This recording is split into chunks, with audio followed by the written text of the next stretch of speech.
Cloud gaming has been quietly heating up in the last few years. Instead of buying a high-end PC or console, more gamers are opting to pay a relatively small subscription to play high-quality games on a variety of devices, like TVs, phones, and low-powered laptops. It seems Google Stadia only failed to break into cloud gaming because the market wasn't quite ready yet. Hey, I may have been early, but I'm not wrong. It's the same thing!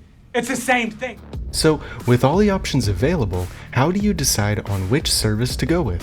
Let's compare the stats between Boosteroid and one of the OGs and biggest brands in the space, Xbox Cloud Gaming. I'm leaving Nvidia's GeForce Now out of this comparison because they're missing a lot of popular games that are available on Boosteroid, including Roblox, Marvel's Spider-Man, Fall Guys, and even GTA 5. You don't wanna see me mad. GeForce Now also has a time limit on your game sessions, whereas Boosteroid does not. If you're interested, I'll leave an affiliate link below where you can sign up for Boosteroid. This video is not a paid promotion, and I'll be strictly comparing the facts between the services. Now the comparison.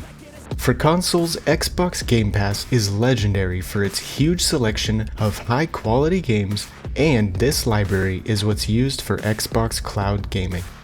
Conversely, Boosteroid is PC-centered and links with your accounts on Steam, Epic Games, Xbox, and more to play the games you own. They also have over 100 free-to-play games, including the most popular ones like Fortnite, CS2, Rocket League, and Apex Legends. I'm giving this one to Boosteroid because the broad selection of games is well over double that of Xbox. On the surface, the resolution and frame rate of Boosteroid Standard and Xbox Cloud Gaming are the same, 1080p at 60 FPS. But this isn't the full story. Boosteroid automatically chooses the best bitrate for your connection, or you can choose a target bitrate between 3 to 60 megabits per second.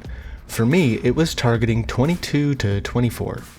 Xbox Cloud, however, maxes out at 15 megabits per second, but you'll likely experience even lower. Hey there, it's Willie from the editing room. I realize it's difficult to see the difference unless you actually have these cloud services running side by side. So, for these clips, I'll be zooming in and slowing way down so the difference can be noticeable even if you're watching on a phone screen.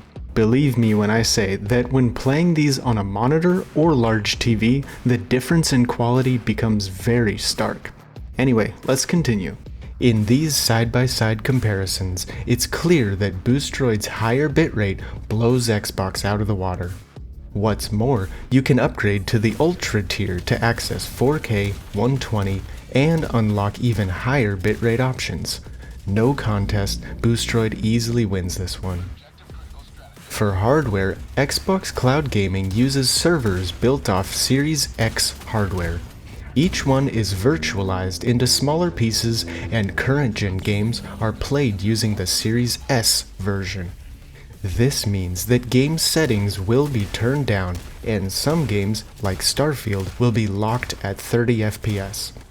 Boosteroid, on the other hand, uses a powerful server-grade CPU and GPU to run multiple virtual machines for the standard subscription.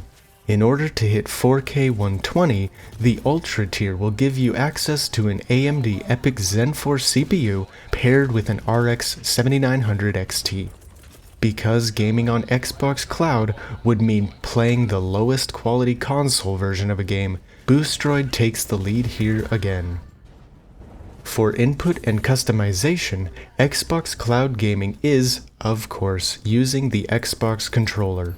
When streaming to your phone, some games let you use touch controls, but this is few and far between. You're also playing the console version of a game, so there's no customization to speak of. For Boosteroid, you're basically on a gaming PC, so pick your poison. Keyboard and mouse, gamepads, or first-party controllers from PlayStation and Xbox. The phone app also registers touch input and has an on-screen controller for use in any game. For each game, Boosteroid will automatically run them with optimized settings, but since you're on PC, you can change graphics settings, resolution, and set frame rate caps. Another win for Boosteroid. Let's talk latency. For me, the closest server for both services is over 400 miles away in Seattle, Washington. So I'm right at the maximum distance you'd want to be using a cloud gaming service. That being said, in my testing, Boosteroid still took the win here, as you can see by the high-speed camera footage. Here's a heat map I created based on Boosteroid's US server locations and estimated latency. If you go to Boosteroid using my link, you can download the software and run a speed test for yourself. They recommend at least 25 megabits of bandwidth and less than 20 milliseconds for latency. But for great results, I recommend you have above 100 megabits for bandwidth and less than 15 milliseconds of latency. The lower, the better. Engaging terminal! When it comes to pricing, Xbox Cloud Gaming is available as part of Xbox Game Pass Ultimate tier for $19.99. Game Pass is a great value proposition for Xbox console gamers. However, if we're strictly looking at this from a cloud gaming perspective, the high price coupled with the lower quality game stream is far less enticing. Boosteroid is comparatively much cheaper, starting at just under 10 euros, about $11 at time of recording, but if you want to upgrade to the Ultra tier, it's nearly the same price as Game Pass. The final verdict? Boosteroid sweeps the board, from game selection and customization to latency and visual quality. Honestly, I wasn't expecting this result. I had used Xbox Cloud Gaming here and there in the past, but I'm really surprised at how good Boosteroid is. You've got the flexibility to game on multiple devices in high fidelity and without needing to worry about upgrading computer parts. Cloud gaming is just starting to hit its stride, and with multiple options out there, the competition will keep the industry getting better for the consumer. That's going to wrap up this video, so let me know your thoughts in the comments below. I try to read them all and reply if I can. Hit that like button and subscribe if you appreciate the work I put into these videos. A special thank you to my super subscriber Jordan for the continued support. If you'd like to help support this channel too, consider becoming a member as well. You'll get early access to videos, member badges, and super subscribers get video shoutouts and other perks. As always, thank you for watching, and I'll catch you in the next one.